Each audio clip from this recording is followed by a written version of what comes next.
Should read topic number 2 says, is this what church has come to? One does mention church, and lo and behold, we're going to a church topic. So is this what church has come to? Let me share the link that's attached to this. It's going to take us to Twitter. Yeah, you guys can see it. This is a tweet from Bucci is the name. It says, Marvin Sapp is clearly hustling his congregation for $40K and using God's name to do it. He's calling for the doors to be locked. That's not faith. That's a shakedown and a false prophet. Someone had a bill to pay, and it wasn't to the church. So we're going to play this 2.5, almost 3-minute video, and then we'll discuss. And they understand the cost that is involved. There's 1,000 of you. I said, close them doors. Ushers, close the doors. Close the doors. Close the doors. We all gonna leave together. Y'all ain't going no place but to the restaurant. There's 1,000 of you tonight, and those that are watching, it's 1,000 that's watching online. This is a small seed. If I get 1,000 online to give this, if I get 1,000 in the sanctuary to give this, that's $40,000 tonight.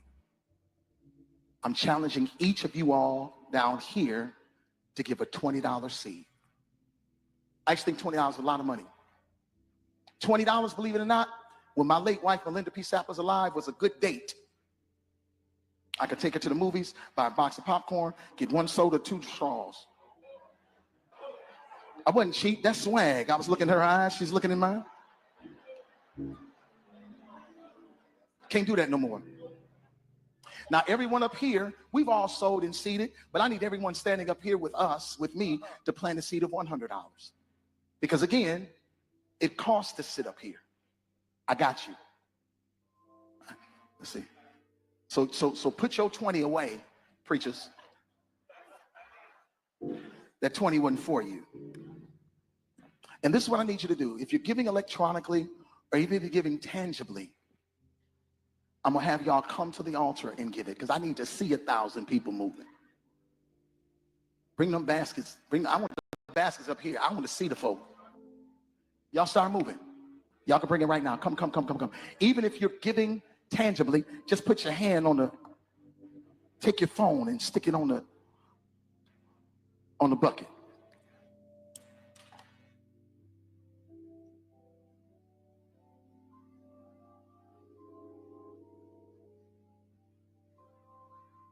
Shh. Giving is worship. Giving is worship. Giving is worship. Giving is worship. This ain't the time to talk. 1,000 people need to give $20. 1,000 people need to give $20. 1,000 people online need to give $20. This is easy, saints. This is an easy miracle. We should be able to raise $40,000 tonight just from y'all giving. That's it. I'm reminded, I'm going to read Kofi's comments in a second, and Buana's comment. I'm reminded of someone who made the point when I was a kid, actually. I grew up in church. And someone said, it's funny, when the church needs it, they come and ask you for it. When you need it, the church tells you ask God for it. That's a very interesting concept. In the chat, Kofi says, oh, now it's a hostage situation, and he laughs. He says, this is normal. Besides locking the doors, they guilt you into giving. Buana in the chat said, ha, ha, ha, giving is worship. I love it. Let me start with Buana this time. Let me mix it up. Buana, so you particularly, you're okay with Sapp's locking of the doors, holding people, quote-unquote, hostage, to get that 40,000. No. I don't think that they should lock the door. I think that that's wrong. However, let me tell you where he is right. And I'm not a big church person, and I'm not a Christian person. But let me tell you where he is right. The church that he belongs to is an organization, an institution that people come to and benefit, whether you believe in what his ideas is or not. Okay? Now, if you are getting something from the deal of what this man is giving and they you understand every week, right? Then you should, the relationship should be reciprocal, I believe. Just as I tell listeners and people who listen to this particular program, give $20. $20, if you factor that out for a 12-month period, that will accumulate to less than 1 year, less than $1 per month, right? Now, the information that you gain in, it is, for me, it is valuable, it's valueless, it's priceless. And if I was to ask you to give me $1 million worth of game every month, and me been giving you that every month, and all I ask is less than $1, I should have the ability to do that. Now, this guy with this kind of mindset, he have the kind of same philosophy, but his thinking is different because he's taking you somewhere else with his philosophy. I am taking you to, he's selling Jesus to take you that philosophy. We are selling something else in terms of educating our people. So that relationship should be reciprocal. It should be give and take. It shouldn't only work one way. That's my thinking. But for me, it all have to do with the pimping game and other things too. That's why I kind of cynical about it. But when you think deeper about it, there should be a trade-off in relationship. And let me put this out there. As we about to castigate this black man, Marvin Sapp, and I don't go to his church, I'm affiliated with his organization. There is a spiritual advisor, Donald Trump, named Paula White. Paula White is currently asking for her members to give her $1,000 for a prayer. Says she can send an angel in their direction per $1,000, every $1,000 she gives, she have the ability to give you a prayer and send an angel in your direction. This is the spiritual advisor to the President of the United States, Paula White. And you see what this person is doing. This lady is doing. Now, she's a hustler too. I don't like our hustlers just as much as anyone else, but people will support her and her organization and her effort for what she trying to do in the direction she going in. We have our own people, for right and wrong. I don't know this person. I don't study Christianity and nothing like that. But within an organization, there should be a reciprocal relationship, give and take. Whether we don't agree with the philosophy and ideas of this particular gentleman, that if you are a part of an organization, the relationship should be reciprocal. It can't just work one way. And our people should come to that understanding. And when our people come to that understanding, they wouldn't take it so hard to not only look to only take or extract from organizations we create, but also to give for that relationship to be reciprocal. You take from it, but you give to it as well. This is how our organizations grow. And this is the reason why the church has grown and many of our other kinds of organizations have not. And I think that maybe he have an understanding that we may not, and we need to start getting our people into the practice of reciprocal relationships, not only with money, but in deed and actions as well. That's what I mean when I'm laughing at this. But I'll leave it there for the other brothers to go. I'll leave it there.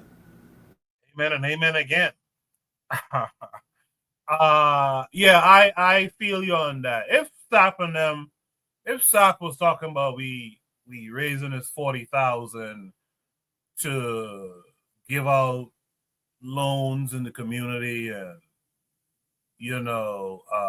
put into some initiatives in the community that uplifts the people, not along some Christian lines. So right, but along just in general, like black people, and I wouldn't have so much of a problem. But these guys, the guys like this, the Creflo Dollars, who's the other guy? I can't think of the other guy's name now, but Jamal something, Bryant, is it? These guys are some of the most personally corrupt fellas out here preaching God and asking. The man say giving is worship. The man say giving is worship. So what's his worship? What is his worship? That's my issue with it, a lot of it. And again, we got to be honest, a lot of this stuff we learned from white pastors. That's just the fact of the matter. A lot of that stuff we learn from white how to preach a sermon, all that stuff we learn from these guys. So it's not a shock. It's not a shock for me. Anthony, what say you to it? Yeah, man, you hit it on the head, man. And this brother here, I've been watching for a little while, man. He's just like a lot of the like you said, like your Creflos and these other ones, and like some of those white ones too. Jesse the Planners and all of them. They prosperity pimps. That's what they are. They prosperity pimps. I remember, and look here, I'm gonna bypass him right up, even though I know he's on the front. But do y'all remember some years ago, not too long ago, I want to say it was maybe 10, 15 years ago, whatever, if that long, you had this old cracker named Oral Roberts, who told his congregation that they had to raise, I don't know what, so many hundreds of thousands or millions or whatever, or in 40 days, God was going to take him. You know what I'm saying? He said God was going to come and take him if they didn't raise that money. So, this guy here, this brother, he talk about peanuts. This Oral Roberts was talking about a whole bunch of money. And them people went out there and raised that money. Because God was going to take him. Because this little old mythical, invisible God out there in the atmosphere somewhere was going to come and take him. And they believed it. I mean, it's really just playing on people's faith, man. I can remember this here. I'm going to show you the difference. You got the prosperity pimp of today, like a Creflo Dollar, who told his congregation to go out and buy him an airplane so he can go all around the world, even though he had already been going to Africa and going other places preaching the gospel. Preaching the gospel of Jesus Christ. He had been doing it already. Okay. When I was growing up, we never did miss it, man. My mama was a Christian woman too. We never did miss it. Before we went to church, Sunday school, we would listen at the radio, KOKA radio station right here, and hear that song, There's No Telling What God Could Do. Reverend Ike, every morning, this is Reverend Ike, preaching that prosperity. But you know what, the difference between Reverend Ike and what these do, all of these who done followed up, these black preachers who done followed behind him, these preachers right here got their hand in your pocket to make their pockets fat. Back then, now, I'm not going to say Reverend Ike didn't do some of that either, but Reverend Ike always told, you know what Reverend Ike said? I always respect him for that. He was saying, don't be looking for your prosperity or whatever in the by and by. He said, look for it right here on earth. Reverend Ike was telling you business. He was telling you to go out and get, to start your business, to be business minded, be financial minded. He was saying basically go out and do for yourself. You see, with all this old begging and crying and all this old shit, Reverend Ike, he talked like that. And so, while on the one hand he was doing some of that bullshit, he was also would tell his people what to do. He would tell you, hey man, look here, you can have this too. Reverend Ike was still in the dream of, look here, man, you ain't got to always be in the condition that you're in. He was telling the people, look here, you can go and do this. You can have what I have. You can do this here. And I respected Reverend Ike for that. Yeah, he was the original prosperity black preacher. But I'm saying these guys today, man, they are for themselves. They out to enrich themselves. I went to a church back in what was it? Probably in 2000, right here in Shreveport, called Greenwood Acres Baptist Church. Pastor Fred Caldwell, he's still alive. I got baptized in that church. And man, don't you know, this man automatically, when you went in there, when you became a member of the church, man, they wanted to find out your financial status, you got a job and all this kind of stuff. You know what I'm saying? And that's what kind of like, I'm like, man, they do this in church. Because I didn't know. I didn't know no better at that time. I was just like, I couldn't believe this. But man, these guys are out for themselves, man. You know what I'm saying? It's a con game. It's a scheme game. But like you said, they're not talking about doing what we could do to enhance the black community, to build up the black community. You know what I'm saying? If they were saying things for us. Now you can go to these smaller churches. I know a lot of smaller churches around here who don't have that kind of money. They feed the people. They do stuff like that. They help people pay bills and stuff like that. But these guys ain't thinking about nothing like that, man. They try to hold your spirituality hostage. This is what they do. That man is nothing but a pimp.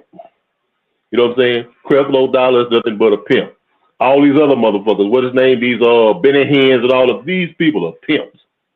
These people don't believe in no damn God than anybody do. They are pimps. And man, the people got to stop falling for that bullshit, man. Like I said, that's religion. That ain't spirituality.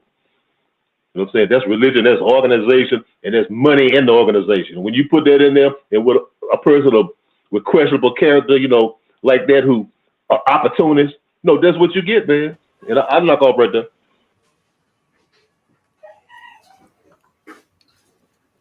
I just want to say thank you, Anthony, for that. Someone has to mute their mic. I just want to say thanks, Anthony, for that. Anthony mentioned this guy, Oral Roberts. I was a kid when Oral Roberts did that bullshit. I was around 80, 87, 88. Oral Roberts said he needed $8 million ASAP by the end of March or something like that, because God said that's what his ministry needs to provide, or else God will take him from the earth. Do you know? Let me show you how this bullshit is so far reaching. Do you know they used to bring on Oral Roberts at one time, like on Sunday mornings in my hometown? Billy Graham was a big guy too on Saturday evenings, and Oral Roberts was in the morning. Do you know Bahamians was sending Oral Roberts money back in 87, 88? Oral Roberts made the $8 million. That's how he got criticized for it, but he made the $8 million, and I guess that saved his life. You know, Oral Roberts died like in 2009. He went on to no one knows what the $8 million was for, by the way. He just went on and got that money and did whatever he did, right? And no one blinks an eye about it. You know, the matron in the chat says mega churches were designed to house and take black wealth. That's why they don't do anything. Something Bakari said I like. He said in the chat, he said, small church do work in the community. Very interesting. Smaller churches tend to do a little something in the community. I'll give them that. But like these big mega churches and stuff like that, man, forget about it. Forget about it. RG Titan is out there in the chat. Thanks for coming through. He says these pastor pork chops running around nowadays are nothing more than pulpit pimps. Shaking my head. Marcus Garvey's the way says folks drank Kool-Aid willingly in Jeebus' name. Won't he do it? You know, Daily Affirmations by Pauline said this is church, and locking the doors. He didn't give an explanation that the 40K benefited the community. She says, I believe you give what you can and should not be forced or embarrassed if you cannot. Lastly, she says, I would have never returned to his church. Cheryl is out there. I haven't seen you in a minute, Cheryl. I'm glad to see you. I'm hoping that you're okay. Koku, can you please? The question is, did he get that money? That's the question I have. Did he get that money? I'll try to look it up and see if he did. Lastly, Brother Bakari says, Holyfield said Benny Hinn healed a hole in his heart with a powerful prayer. A literal hole in his heart. Boy. So this is why you hear me speak against the church and all that stuff. Because this is the nonsense that you constantly see. And I just can't get past it, man. Let me welcome in our boy Kofi the Black Critic. Kofi, how are you this week? I'm doing good. Thanks for coming through. Yeah, anytime. Yeah, this is nothing surprising. And you know, you have people like Kenneth Copeland he's worth $760 million. He did something similar to what he did. Kenneth Copeland has private jets already, and he said he told his congregation flat out, I need another private jet. And he caught flack for that. And they were like, oh, and I think he was talking to some other minister. He was like, yeah, because sometimes when you fly commercial, I don't want to be inside the cockpit. It'd be a cockpit full of demons, he said. So I need me a private jet. I mean, Creflo Dollar did something like the same thing, and their whole thing is, so his excuse is, well, so I could be there fast, with a jet, so I could go around the world and preaching on Jesus's gospel and things of that nature. And it's crazy, but you have to be a religious person to understand. So to be a religious person in this manner, you really are operating under fear. Because I used to be a Christian and stuff like that. Everything is operated under fear. The person who is ordained to be God on earth is the pastor, because he has dedicated his life, right, to bring the word of God to people. So when the pastor says something, the congregation adheres to what the pastor is saying. I never heard anyone say, hey, pastor, you read a scripture over here, but it says in Matthew 23 something chapter, that's like, oh, he's saying the pastor's wrong. So the pastor is he can't do no wrong type of person. So what we have to understand is the mentality of a Christian, anybody of the Abrahamic religion. When I say Abrahamic religion, that means the Hebrew faith, that means Christianity, and that also means Islam, right? They have to say, if you don't do these things, you're going to go to hell. So when I was going to church, right, paying tithes was a big thing.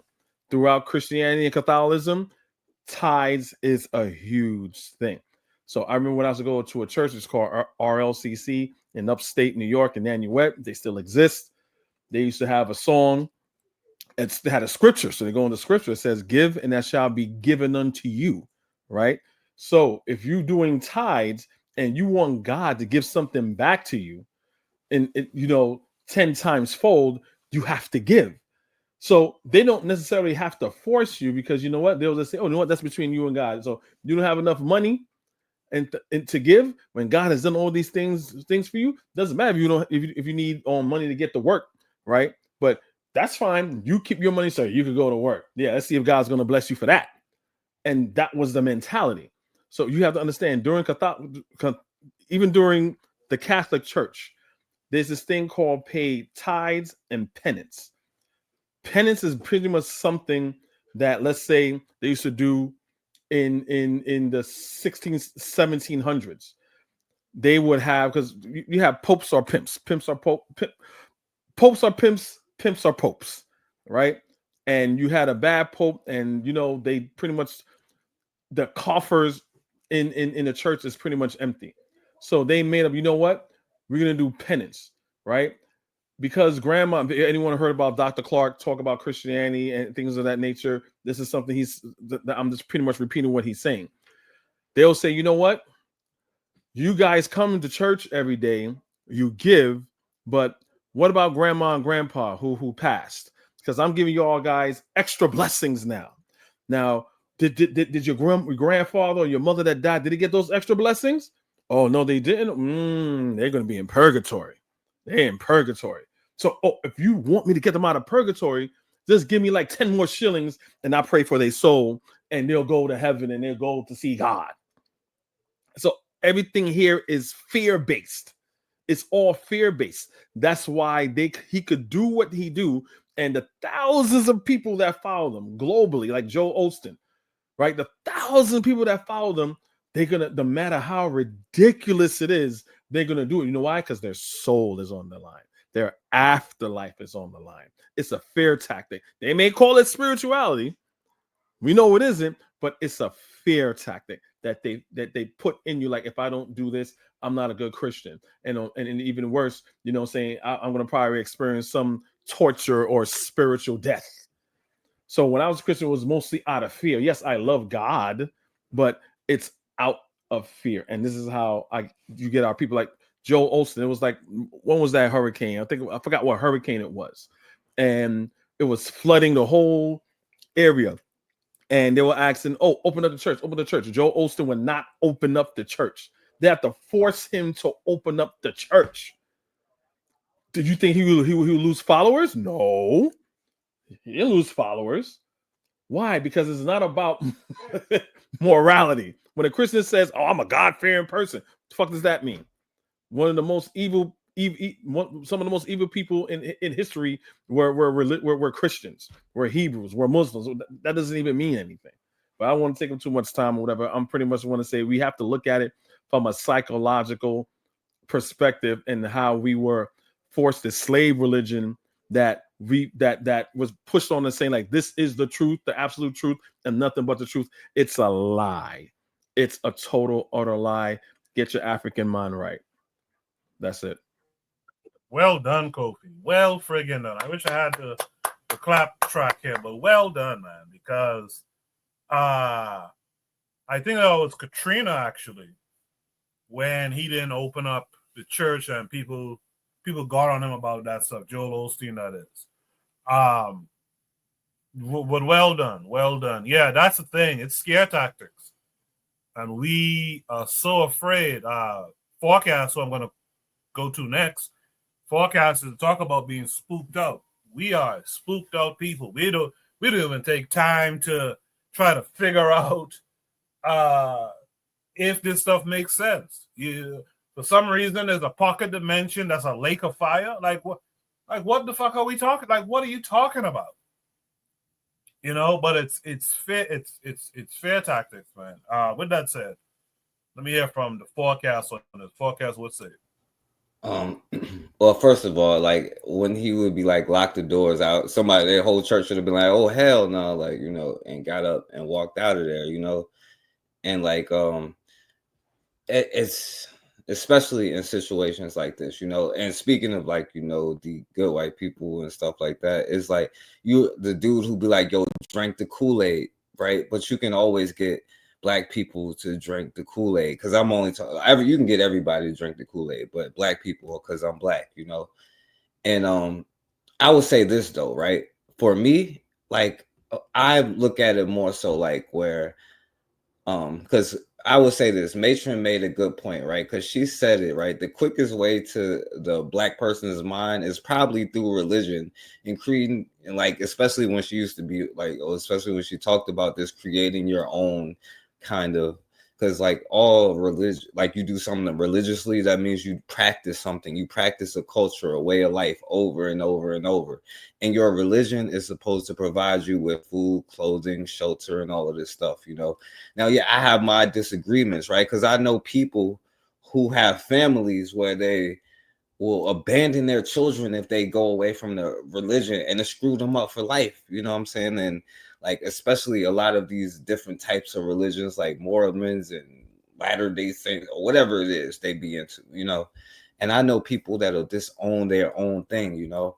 But at the same time, right, because I'm at the place where I'm like, yo, okay, let people like have you leave your religion at the door, because you're not going to change people's mind when it comes to religion and stuff like that, right? And even because I agree with what Bakari said, he used to be like, you know, I can, even if somebody is a Christian, but they on some Black first mentality and they got an organization, because he was talking about these brothers who was Christians, but they went around protecting the Black community and they was Black first. I could support that, even though they are Christians. I ain't gonna sit there and be like, hey, argue about Christianity instead of talking about how can I help support your business. You know, I know Bakari now is going at people for their religious views and stuff like that, but yo, I try to give people the space, because like Matrix says, like, yo, that is like right now it is the quickest way. It's just reality, you know what I'm saying?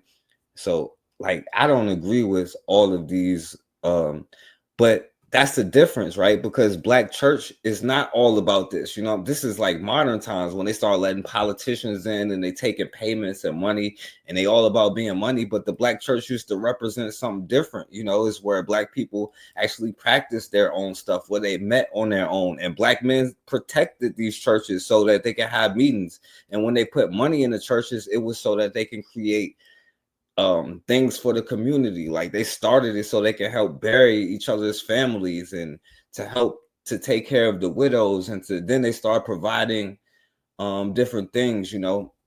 And that's why a lot of Black leaders used religion in a certain way, because it helps Black people get onto a militant mind. Like, but like when you talk about the NOI, they had an army of men grown men who could take over if they wanted to. The problem is they didn't, you know what I'm saying? Like they had that power, but they did not do that, you know? So that's a problem, you know?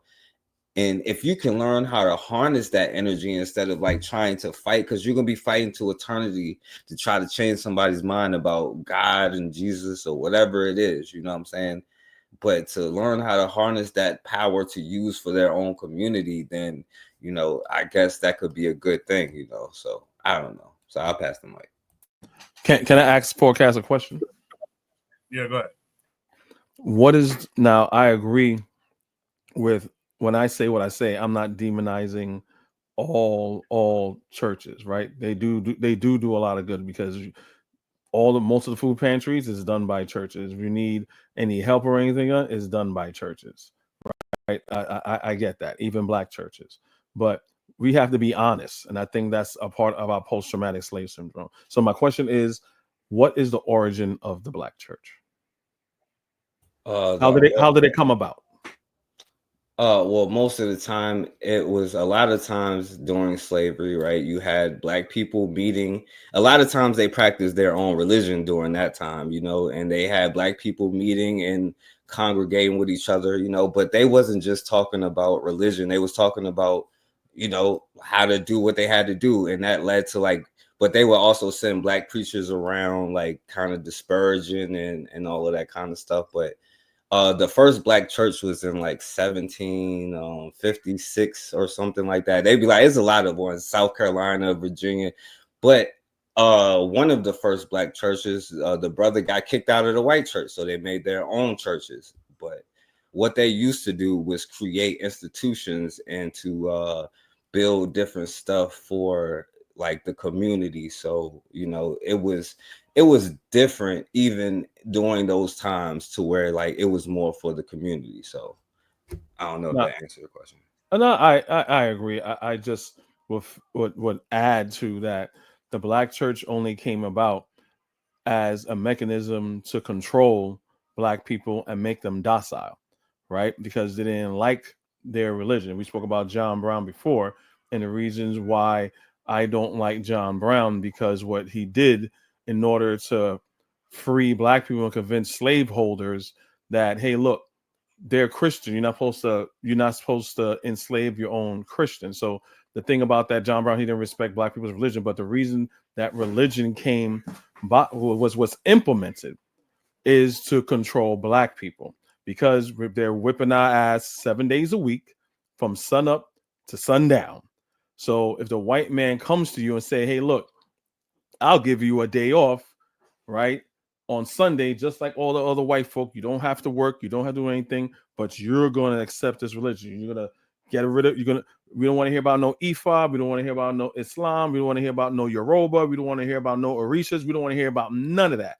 So what those Africans had to do, they had to pretend to accept these things so the white man can leave them at peace, so they could do all the things that you're saying, to plan, commune together, and do things like that. And they had to lie to their children. They had to tell their children two lies. Sometimes their parents even just told them the lie and didn't tell them the truth. Why? To protect their children. So we have to be honest as Black people to really understand how Christianity was spread through Black people here in the Americas. No God came down from no clouds. No Black God with bronze skin and white woolly hair came down to help us or anything like that. This was a tactic that we accepted. But the problem I have with that is that survival tactic turned into something real, not because we had an epiphany or anything like that. It's to protect protect our children. But as spiritual people, you can find spirituality in the Bible. Not saying that it's not, but once you all put it into proper context, it is anti-Black, it's anti-African, and it's anti-woman. And if it's so, and the thing about I don't understand about Christianity and any Abrahamic religion, out of any people on this planet that's against slavery should be Africans and people of African descent. If you ask a Christian, show me a commandment, the 11th commandment, or any Levitical laws where it talks about against slavery. It's not in the Bible. The Bible does not condemn slavery. It tells you how to treat a slave. It doesn't tell you anything about slavery. But black people don't want to deal with that because when you don't need to think when you have a religion. You don't need to think. And I've even been like back in the days, we on Facebook. I've been agnostic for way over a decade. And you go in these spaces, white people don't even freaking understand why black people are Christians. And we look like goddamn fools to the world. You understand there's a spiritual aspect, but when comes to your history, it just doesn't make any sense. Historically speaking, what's happened to you, and biblically speaking, show me where Jesus spoke about ending slavery. Show me where any person talk about ending slavery. You can't go to the Bible. You can't go to Torah. You damn sure can't freaking go to the Quran, because it talks about Bilal and Bilal being the first convert that was a slave. Like, come on, black people, we gotta get our minds together. But like Dr. Clark said, I end it right here. Anything that you can use to your benefit, throw in the ash can of history, and I'll end it there. Hey, and I'll say this real quick, because I agree with what Kofi said just now. But and I would say this, is a reason why back then most rebellions and uprisings happened on a Sunday, because that's when people was being able to organize. So I'll pass the mic on that one. Yeah, you guys make some excellent points there. We talked about that in the past, Kofi. Before you started coming around, we talked about syncretism and how we try to practice our African spirituality within the confines of the church, but Oni made a point back in that time too, which is, and shout out to Oni, by the way, which is the problem with syncretism is by a generation or two, you forgot what the hell you really was doing, and you adopted what these folks are doing. You adopted that Christianity and forgot about what it was that you actually was doing that was African in the past. I stand corrected. It was Hurricane Harvey. RG Titan put me on to that. I forgot about Harvey. I was thinking it was Katrina when all those folks was going to Texas and stuff like that, but it wasn't that, so my bad. RG Titan says the churches back in the day were the headquarters for any grassroots movements going on. I saw Cheryl says black people don't want to hear that Christianity isn't black. If you give them historical context of Christianity in Europe, they tell you that their Christianity is different. Brother Bakari says BBN Network says black God with white woolly hair turned water into MD Mad Dog 2020. Trigger Happy says syncretism dilutes.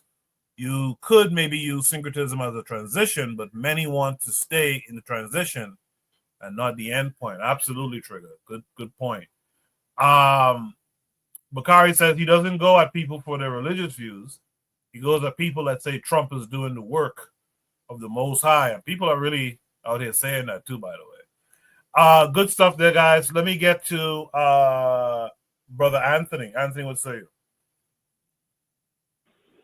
Yeah. Yeah. Hey, look here. I want to say this because I like what Kobe said at the end when he was talking about he said something about the Muslims, because we tend to leave them out for example, for some strange reason, I guess, because of that, because of Brother Malcolm or because of the Nation of Islam.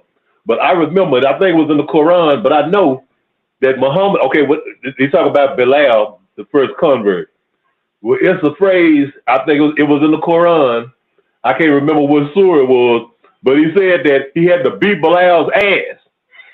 You know what I'm saying? He had to beat him. He said he hit him over the head with a stick, and he said, Ahad, Ahad. And Ahad, which meant one God. You know what I'm saying? So they had to beat Bilal's ass. So for all of the brothers and sisters everywhere who talk about Islam, because, they got a thing of saying that Islam is a civilizing religion. It brought us civilization and culture in Africa and everything. But no, Bilal was symbolic of that Arab beating that shit into you. You know what I'm saying? Of denigrating your traditional beliefs and telling you everything that you did was garbage. You know what I'm saying? And the same thing with Christianity, Judaism, and all of that. But I'm saying I just want to know that got beat into you.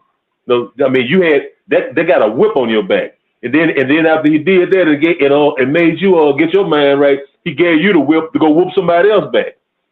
To get your other brothers and sisters in line. And I ain't gonna go on too long, but I'll leave it right there because everybody pretty much said everything. Now, good stuff, though, Anthony. Good stuff.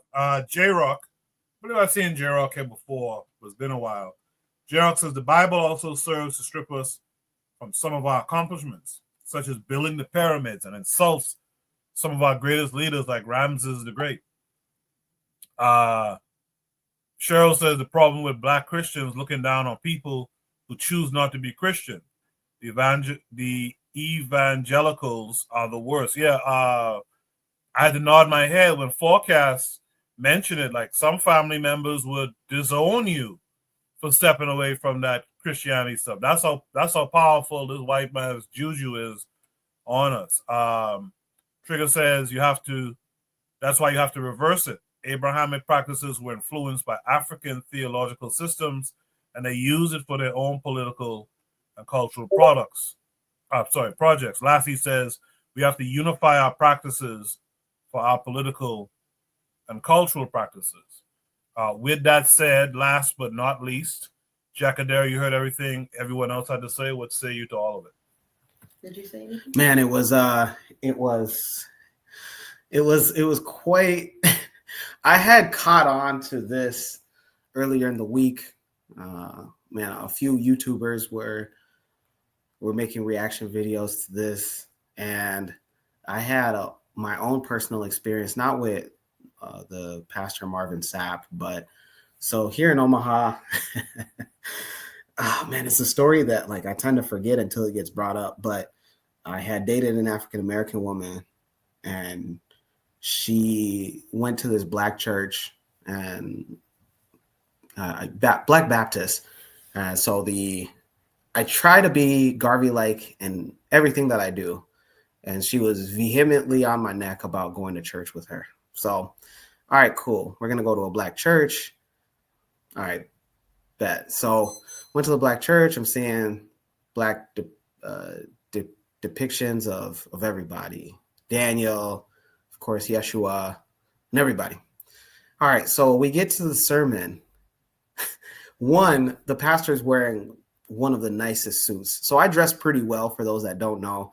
This guy was dressed better than me. And again, that's neither here nor there. But, usually, a pastor shouldn't be showing up in the best of the best fashions. Like his suit had cufflinks that had name brands on the cufflinks. Okay. So during his sermon, he says this, I'm going to tell a story, guys.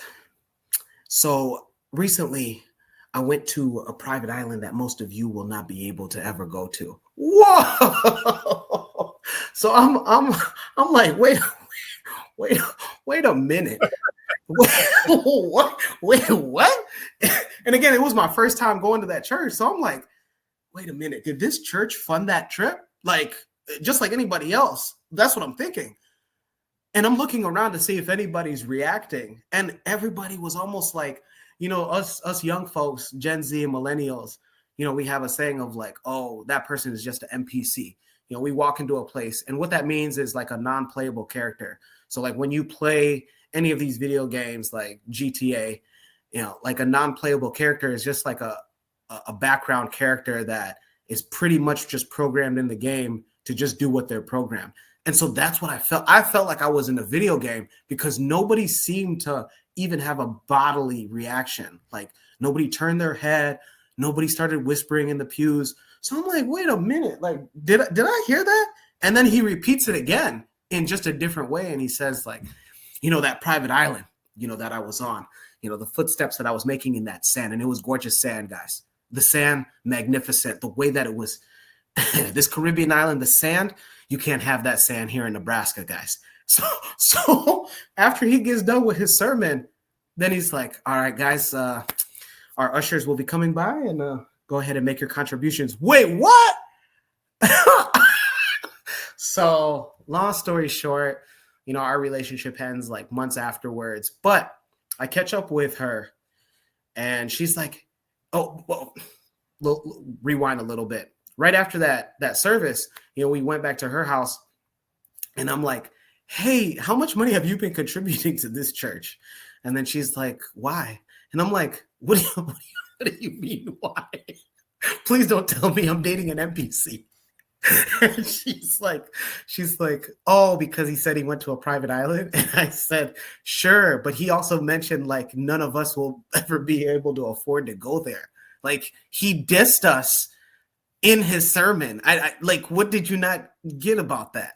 And then she's like, I don't think that's a big deal. I think he just said that for shock value, just to, it's early in the morning. Maybe most people are not awake. And I'm like, oh, so he's a radio DJ now, because that's what radio disc jockeys do. Like, come on. Is he Charlemagne from the Breakfast Club just saying stuff to just. So anyways, she was just like, well, I don't see anything wrong with it. And I'm like, oh, okay. All right. We break up months later. We catch up in like a grocery store. And then she's like, hey, guess what? I'm like, what? And she's like, yeah, allegations about that pastor were brought up, and basically there's been calling for his step down. And I go, no kidding. Are you sure? And then she's like, yeah. And I go, okay, so what's the congregation thinking? And then she's like, you'd be surprised, but like there's a large part of the congregation that's like, no, like we still want him to preside over us. So I bring that story because I don't know what it is. I think we look at it and say like, hey, is this religion? But I look at it and just say that I don't think a lot of us understand that, and this is including me, I don't think a lot of us fully comprehend how easy it is to just scam people. You understand? Especially when like you speak with conviction. It's so easy. It's so easy. Matter of fact, I'm going to tell a personal story about getting scammed in this day and age. So I've been on my workout journey here recently. I'm trying to get to 8% body fat. I started back in October at 27% body fat, 27. I was a heavy guy, the heaviest that I've ever been in my life. Now I think I'm at 18% body fat, but nonetheless, I'm not going to promote them, but if you're on YouTube and your algorithm hits on fitness content, there's a certain white guy that promotes like you can pretty much have the same diet and be able to shred fat. So, hey, click my link. Cool. And I clicked the link, and I'm thinking that because all I wanted was just videos that he wasn't posting on YouTube that he said that could increase your strength as well as get you faster results. Okay. Well, I signed up, and then what happened? Like a dumbass, I signed myself up to receive 2 supplements that were at $60 a piece. What I'm trying to say is that I don't think enough of us realize like when there's really good salesmen out there, really, really good. And some of them just happen to be in the religious world. This is not an advocation or a sympathetic statement towards Christianity or any of the Abrahamic religions. No, I stand by that. But I am saying that when we come across really, really good salesmen, just a lot of us just seem to be drawn in because, again, they're good salesmen. And so what Pastor Marvin Sapp was doing was he was being a salesman, but he was being a very terrible salesman. I'm a salesman myself. I do home inspections, and then I sell the work for my technicians to come in and improve your house. But just for him to even start the sales pitch with, "Hey, ushers, go ahead and close the door." With the amount of church shootings that I've seen in my adult life, I would have thought that something violent was going to happen. The last thing that in my head was going to be brought upon was asking of money, or he's not asking, he's demanding money. And yeah, just like I think Buana asked, like, did he end up getting the 40K? Because I don't know, like this whole this whole scamming thing, it goes back. Oh, one last thing. Scamming is it might sound like I'm harping on Christianity, but Jim Jones of the Georgetown massacre, he's quoted, and it's also documented that he was heavily influenced by Father Divine. I think Father Divine was out of Philadelphia, but Father Divine was a popular Black pastor. And Jim Jones said that he was inspired with how Father Divine was able to captivate Black audiences across the nation. I say that to say Jim Jones's congregation that had him as the center of that religion was largely made up by a Black population. In fact, some would say that the whole drinking of the Kool-Aid thing was, of course, predetermined because he was aware that Black people at that time were in love with Kool-Aid.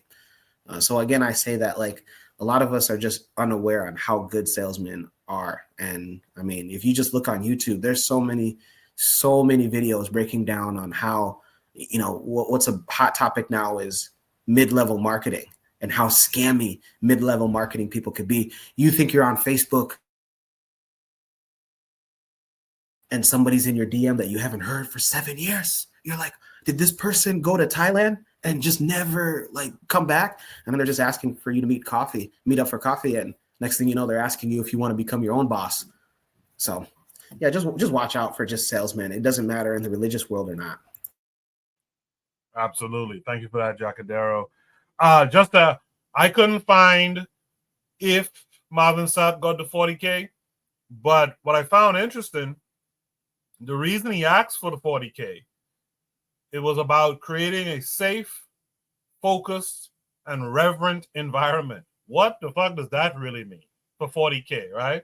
Creating a safe, focused, and reverent environment.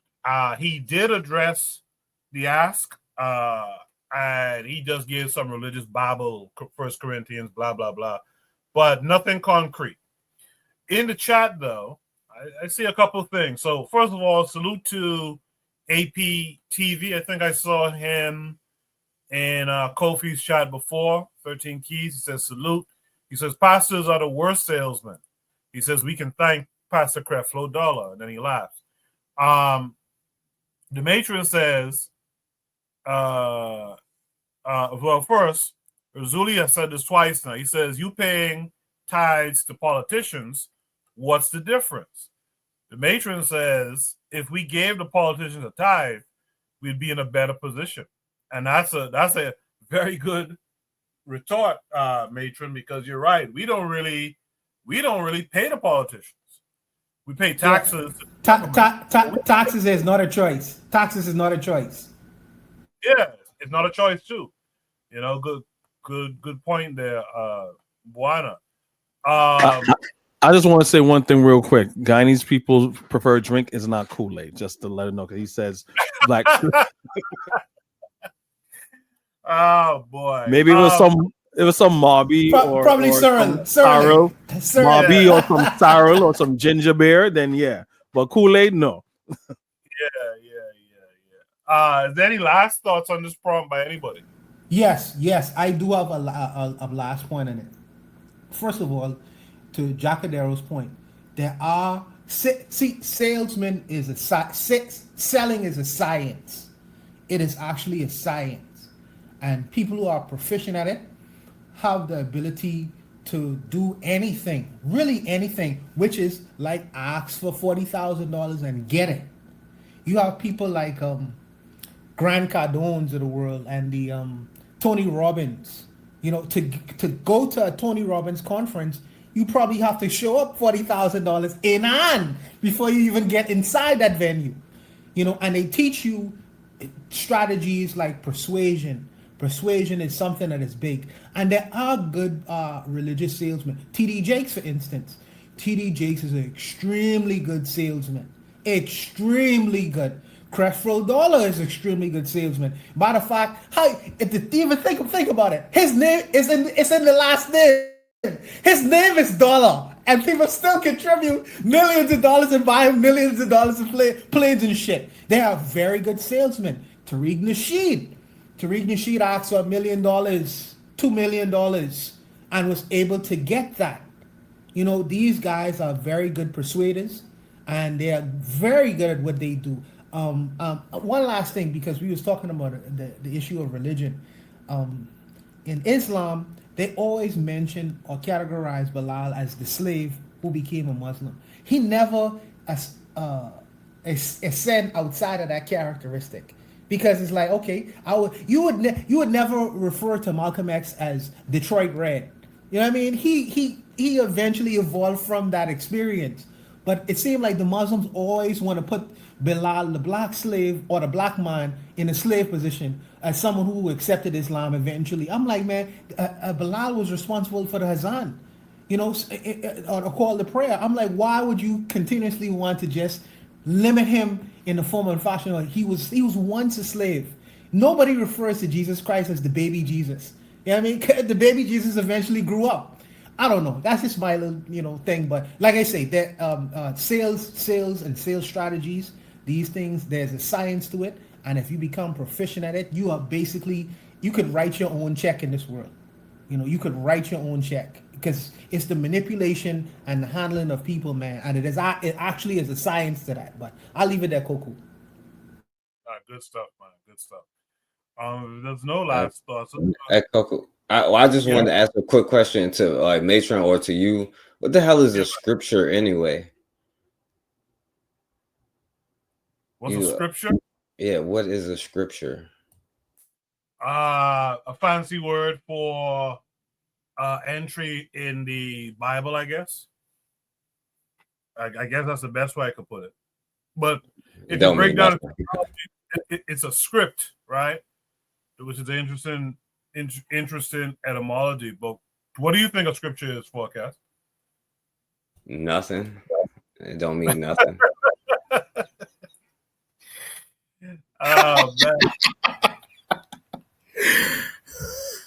Oh man. If I could, sorry, Koku. If I could also, tell another story. It just goes along with just scamming and how, like, I want us to, like, if we don't already, I assume that most of us already get the realm on how deep, scamming goes.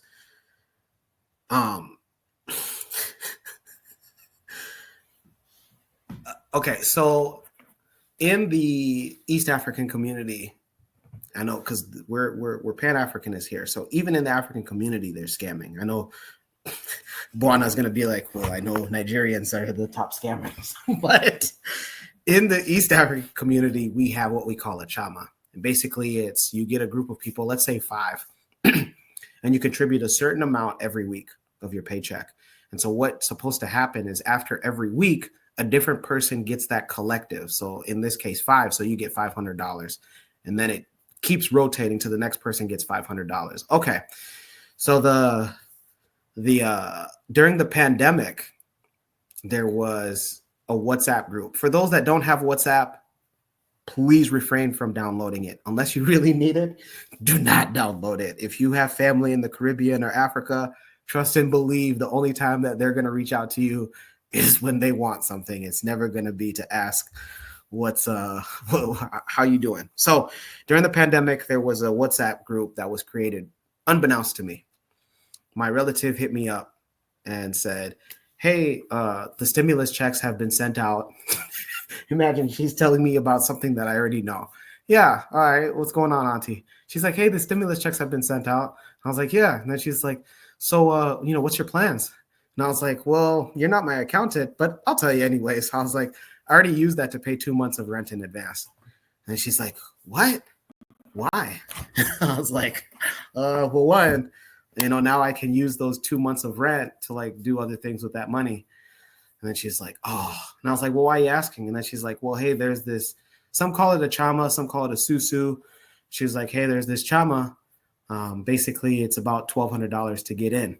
And I was like, $1,200? I was like, damn, that's kind of excessive. And I was like, hey, where in town does the leader of this chama, because usually there's a leader that says like, hey, just in case anything goes haywire, I make up for it. I have the bank to back it up in case, somebody doesn't get their however much money. And she's like, yeah, the head of it lives in Dallas. Remember, I live in Omaha, Nebraska. Like, there's no accountability. So like somebody has to take a flight to find somebody that's in Dallas. And again, that person can just say that they live in Dallas. This person might be AI. Like, what are we talking about? So she conned, I think, one of my other cousins and her husband, the husband of my of my cousin, was vehemently telling her, like, hey, you shouldn't go into this. I know how this thing goes. I can already see the future. This is not going to end well for you. 6 months passed by. We're at Thanksgiving, and I asked my cousin, I'm like, hey, yo, like, how's that chama doing? And my cousin-in-law, I guess, yeah, I could say my brother-in-law. My brother-in-law just starts busting out laughing. And he's like, hey, Jacadero. He's like, don't ask. So I got to find out later that the lady, after about a few weeks, she disappeared with the money. Again, just disappeared. Oh, man. Yeah. Yeah. Cheryl asked a question in the chat. This is something we could talk about in a future prompt. By the way, I encourage all of you who are listening to my voice and the great panelists that we have, those of you in the chat, to join the Discord. Join the Discord and post your topics that you find interesting, that you'd like to hear discussed. The reason being, the more people to post, the more varied the topics would be. And that's something that I think this show thrives off of, when we have this nice variety of topics within the Pan-African mindset, of course, that we could discuss. So join the Discord. The link is in the description. If that doesn't work, say something to me in the chat. I'll post a new link for the Discord, because we were kind of low on topics this week too, by the way. So join the Discord, post topics that you would appreciate being discussed. But Cheryl asks, why is scamming so high in African countries, though? And I think that's a good conversation from someone from the continent to really post that topic so we could dissect it a little bit more. But in the meantime, for time's sake, let's go to Shooter Breeze topic number 3, if you guys don't mind.